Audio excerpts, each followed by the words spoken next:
welcome back to our podcast. This is Midrising, real talk, honest conversations about midlife, identity, and the moments where things quietly start shifting. For people that just joining us, anyone that hasn't spoken to us yet, my name is Barbara. I'm based in Phuket, and I'm joined by the lovely Gill, who is based in Australia, in Sydney. Hello, Gill.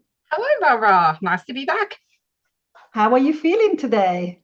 I'm absolutely knackered. Me too. And Why are here you we so are knackered? growing up. Why are you so knackered? What happened? I've had a bit of traveling this week, and then I was at an all-day training today. So yeah, worlds are colliding, but it's great. Have you got a glass of wine? I I do do have a little bit of. See, I have water, no wine. I guess, it's a little bit early here, but hey, well, it's 8:30, well, so well earned, I think, today. I think so. I think you earned it. Anyway, so I think Jill and I are coming from completely different parts of the world. But the really cool thing about this podcast is that the things that we are talking about, anything around identity, things that change, the way that we maybe feel different, we don't feel like ourselves anymore. We are realizing there are actually things that are coming up for women and they're felt everywhere. And Jill, do you know what's been really cool in the past week, maybe even 10 days? I have received so many messages from so many women, no matter where they're based, women who are mid-rising, who actually started getting in touch to say, paying compliments. I was very excited about that. They love the podcast. They love the topics that we're discussing. They really resonate with them. They were asking me, where are you recording? Which studio do you go to? And you know what's the best one? I got asked by someone, lovely lady, if she could be a guest. I I think love we're gonna that. start. Yeah, what do you think? We start That's taking absolutely guests? Why amazing. not? Yeah, absolutely. We'll get some guests on 100%. Very exciting to hear that it's landing. I'm getting similar comments over here. I was explaining the podcast to a group of lovely ladies today, and they wanted to know all about it and what we spoke about and had some ideas for what we should cover as well. So it's definitely resonating, which is fantastic. Which is actually even more than what we were expecting, right? We just saw this is not really us teaching or anything. We're just sharing what happens. And it's fascinating that so many women are thinking, oh my God, that's happening to me too. And and they just love the fact that we are not scared of talking about it. We're not scared. We're not scared of much, though, are we, Barbara? No, we're not. I think we maybe scare people sometimes, but we're not scared about That's it. not our problem. That's it. I know. So anyway, today is our third episode, and today we decided to touch on a special topic, which I would call the infamous "it's not too late" mindset. So if you think about, Jill, the topics that we touched on in the past few podcasts, and the fact that one of the key realizations at some point is very much that things have changed. We have grown up, whether we have become mothers, we have changed job, we have changed country, doesn't matter. You don't even need to have done any of those. Maybe you just grown into a different person, or you've grown into the person you were meant to be. But one of the fundamental parts that seems to be resonating with a lot of people as well is that we get to a point where we really struggle to recognize ourselves.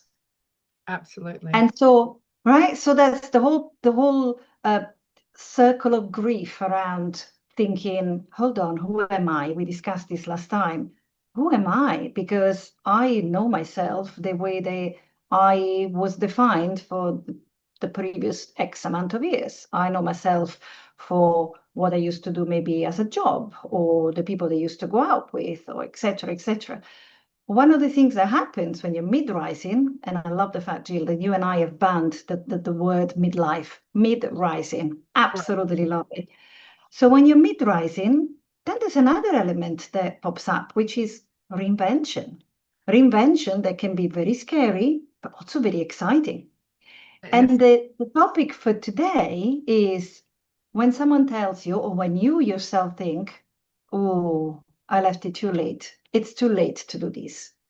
So I think today what we really want to discuss about is what happens then to our dreams. If we get to the point where we think that it's too late, what happens to our dreams, our ambitions? I mean, are we meant to just lose our dreams and our ambitions and what we wanted to achieve just because we got to a certain point in our life because we're mid-rising, because we become older. And today, Gill, you are in the hot seat. Very excited about that. I was the past Very time. Today excited. is you. Yeah, bring it on. So I'm super excited to ask you the first question. Are you ready?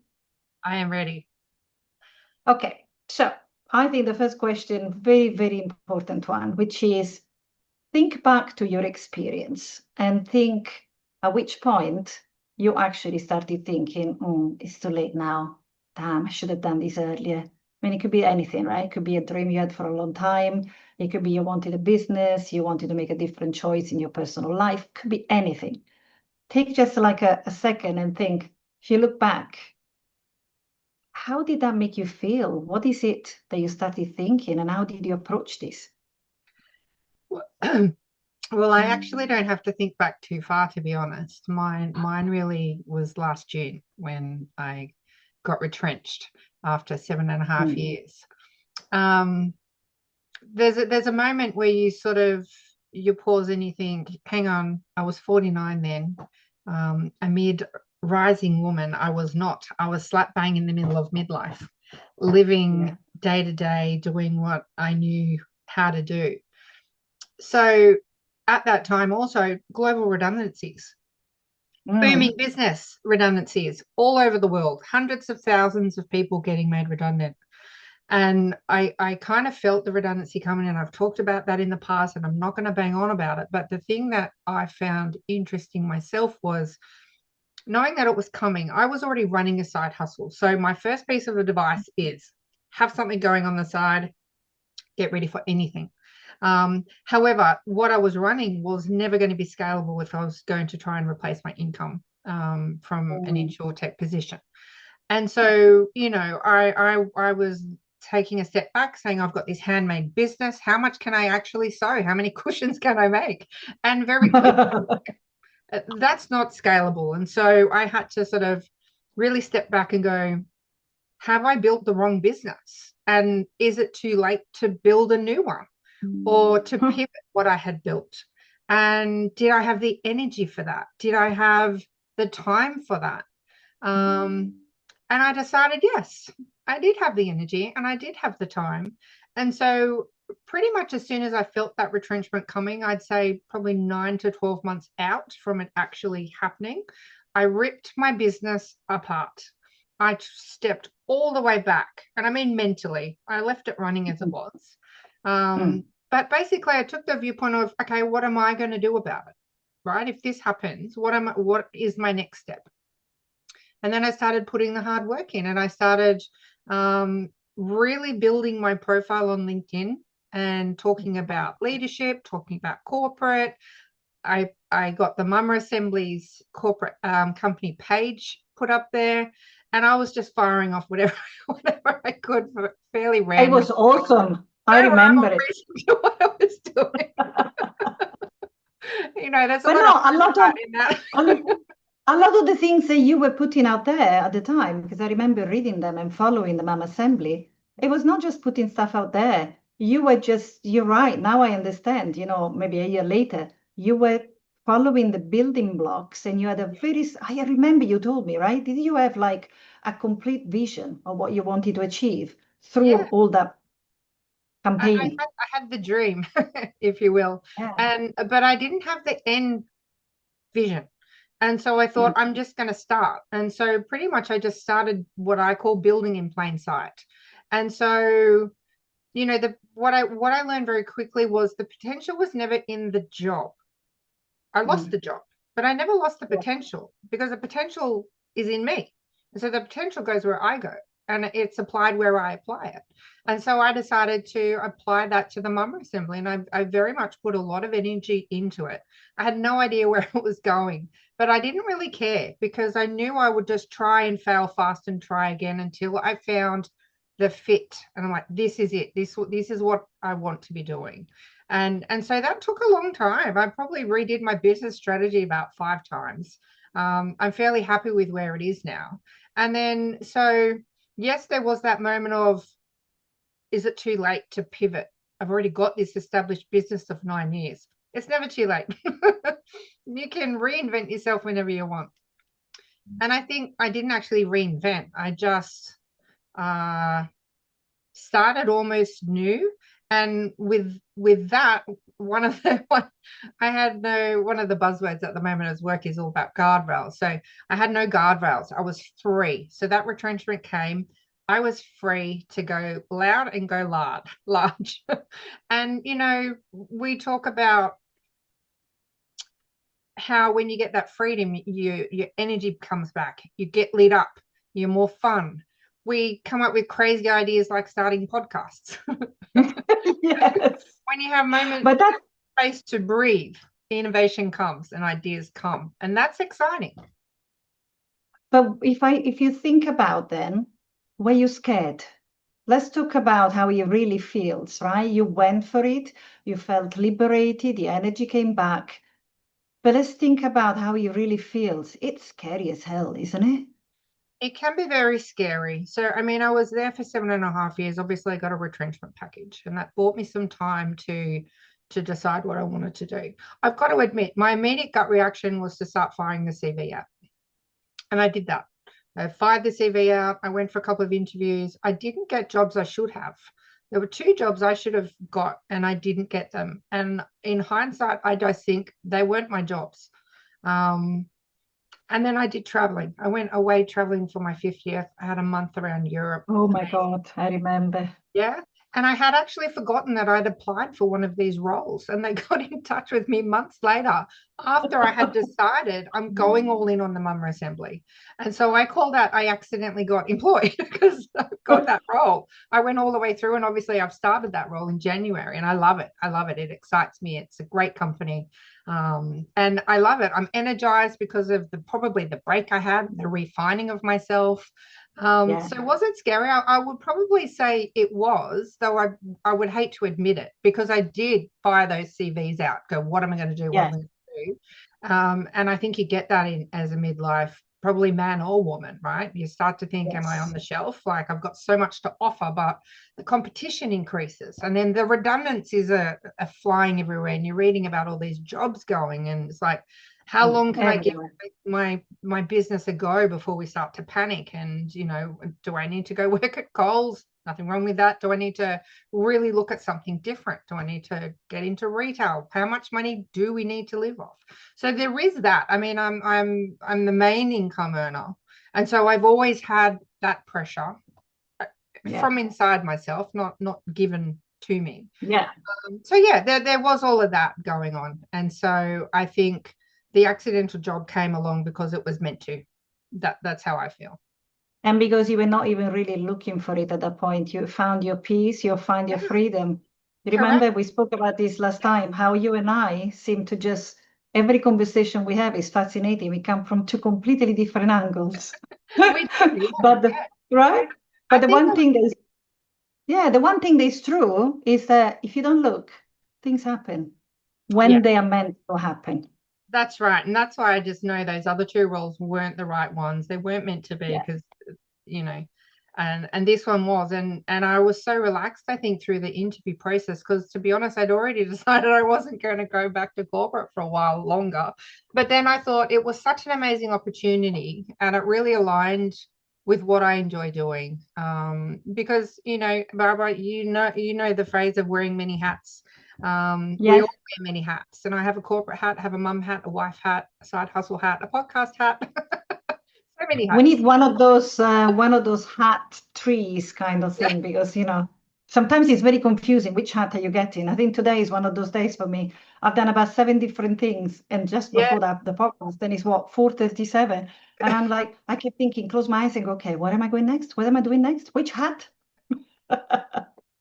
Exactly. So Right. yeah, we can be both. As I said, the potential was never in the job. It's absolutely within ourselves, and it'll go where you And go. that's the other beautiful realization, which is something we discussed in a previous episode, is when you actually realize or remember that you are still you. The Yeah, skills that you had before, the potential, as you said, the power, the influence, the whatever it is, the vibe, the charisma, it yeah. hasn't left us, which is No, fabulous. absolutely not. I think sometimes we forget it's there, and the sunshine can come off. But these midlife shifts are just bringing it all back, and more so.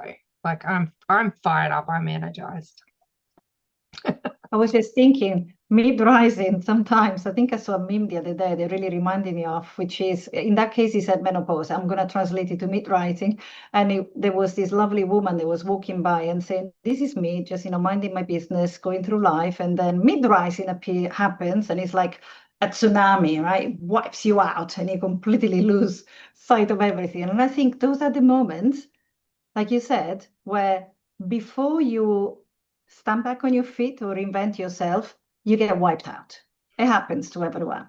Yeah, I mean, I was explaining the concept of mid-rising today, and I sort of said, look, midlife is a label that's given to men and women of a certain age band, and mid-rising is when you take charge of something when you're in that age band and you're proactively making decisions and driving instead of being carried, and you stop being lost and in the stage of where am I, what am I doing, who am I? That's midlife. That's where a lot of people find midlife, and then they find themselves spiraling into crisis. So this mid-rising starts as soon as you notice that, oh, I'm here, I've got options. Yeah. What am I going to do? Yeah. Yeah. It just made me think of something, which is, think back to your experience. I'm sure it's different for different people. Do you think when you got to this point of either reinventing yourself or, is it too late? Do you think your mind realized first? Or was it your body that realized first and your mind realized after? Were there any signs, and maybe signs you ignored until at some point couldn't ignore them anymore? Definitely the body, I would say, first. I think I started to feel really tired, Mm. and I started to look really tired. And people started telling me I look tired. We never Oh, like it when people say that.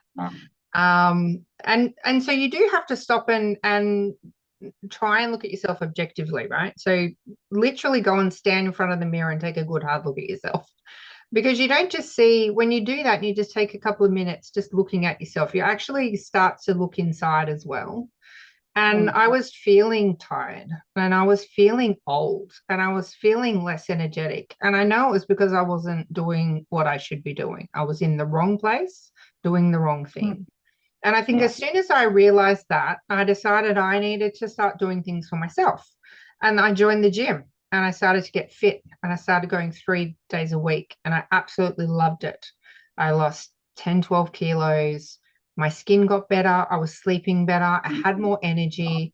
And to be honest, I had more, I had a greater ability to deal with the crap that comes at us from all aspects of life. The tolerance levels. Tolerance level. Yeah, because I was happier. I was doing something that I loved and not spending the entire day doing something that I didn't love. And so it absolutely for me became the body, and then that drove me to start looking internally and working out what's not working. Fascinating. See, I went completely the other way around. That doesn't surprise Isn't me. that surprising? It doesn't surprise me at all.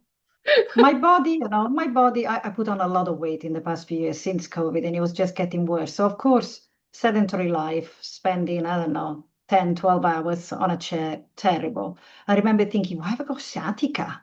And I realized I don't have sciatica. I was giving myself sciatica because I was sitting so much. So, Yeah, anyway, the body clearly, I could feel that some things were not good, a lot of inflammation, a lot of stress. But for me, it hit me on the mental side first. yeah, Um, I felt, and in a way similar to what you said, but from my mind, I felt tired and less energized and less energetic mentally. So yeah, and you know me well, so you know that this happens to me. You've seen it before. For me, the biggest sign or the key sign that something is not quite right is when I need to find my cave. I'm an yeah. The extrovert, retreat. right? Yeah, Yeah, I love talking to people. I love going out. All my life I've been told, Barbara, my God, where do you find all this energy? When Barbara does not have the energy, that's when you need to worry about because it was all coming from how I feel in my head. yeah. Yeah. For me, that was the biggest sign. I think, that now that you say that, I think, to be honest, mentally I had checked out of a lot of things in life. I mean, not my kids and family, but I'd mentally slowly over time just stopped caring about as much. I'd stopped caring about making friends. I'd stopped caring about my job. I'd stopped caring about being perfect. I just probably stopped caring a lot, and that's not me. I'm all in all the That's not time. you. Want the best for everything that I Yeah. touch. So I guess Yeah. I knew at that point that I had checked out, and something needed to shift. Yes. So courage. Mm. Let's think about this one. We're mid-rising women. What does courage really look like when you're mid-rising I think for for me, you? courage is just having a go. I was talking Mm. to one of the sort of the hosts today. I've been at a training course. I'm going to be a coach for a year 11 student this year, and so we were having Oh, some. wow. Yeah. I'm really excited. I'm really excited about that. Another hat. Now For coach. the whole school year. Pardon? Are you going to do that for the whole school year? Yeah. I run. I Oh, think it's runs wow. till August. So yeah. Amazing. I've just had the first training session. Um, and yeah, I mean, she was sort of saying, oh, I get really nervous because I was talking about the podcast and social media and all those sorts of things. She's like, oh, I don't know anything about social media. I get really nervous. I said, listen, film it, post it, never look at it Do it. again. Then come back and Yes. do another one. Film it, post it, and never look at it again. I said, but by doing that, by taking the first step, you it's the first of many steps. The next steps Yes. become easier. Yeah. And so, I mean, I would say I've probably always been quite courageous. I don't mind having a crack and it falling flat. Um, I'm more a have a go than don't have a go, Yeah. try and fail rather than I'm not going to try in case it fails, if you know what I mean. Yeah.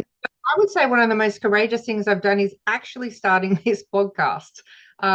Because we both have the corporate role and the persona and the whole thing shebang going there on particularly LinkedIn. I'd say Yeah. we're both very well respected. We've got customers there, we've got colleagues there, Yeah. past colleagues, current colleagues. And so I feel this is actually quite courageous, and it's probably the most thing I've done outside my comfort zone, I've got to say. And it's one of the most fun things I've ever done, and I have zero regrets starting it. I absolutely love it. I'm still remembering when you started doing, even before the podcast, you started using TikTok. Yes. And I remember thinking you were very courageous then, and you hadn't even, the idea of the podcast hadn't even appeared at the time. Uh, And I realized I was less courageous than you because you just went and did it. I took forever to even try. I think I recorded one how TikTok, many videos have never you did got it viral? again. No, I don't think I ever did another one. And I realized that I was scared. I am still scared. But you know what? Now there's nothing to be scared about. We've done the podcast. It's fabulous. I'm loving it. I Yeah, don't and feel, great feedback. It's hitting yes, the right note. So I'm really proud of it. I'm incredibly proud of it. Um, I don't know if we have time for another question. Um, think about what do you think, or for you, what's harder? Building something new, letting go of what you used to be? I'd probably say letting go, to be honest, because you come from a place of safe. Like where you are, where I was safe. I knew who I was. People knew who I was. Um, I'm very capable, very stable. You loved me or you didn't, but you knew who I was. Yeah. I was predictable and safe. So I think letting go of that, and I absolutely did let go of I call it the shadow of myself I had become. That was harder than me ripping my business apart and going, let's have a crack at making it something else. That was definitely harder because it's personal, I think. Because you're putting yourself out there, you're like, okay, you knew this, but actually, did you know I'm more this? There's a whole other 3/4 of me I've never shared with you. So when you start to put yourself out there and letting go of the corporate cloak that I was entrenched in. That was Very heavy. scarier. Yeah, that was scarier. Even doing my TikToks and my posts about getting tattoos or dyeing my hair pink and the Oh things my that I God, I forgot did the while I tattoo. wasn't employed. And I just went, fuck it.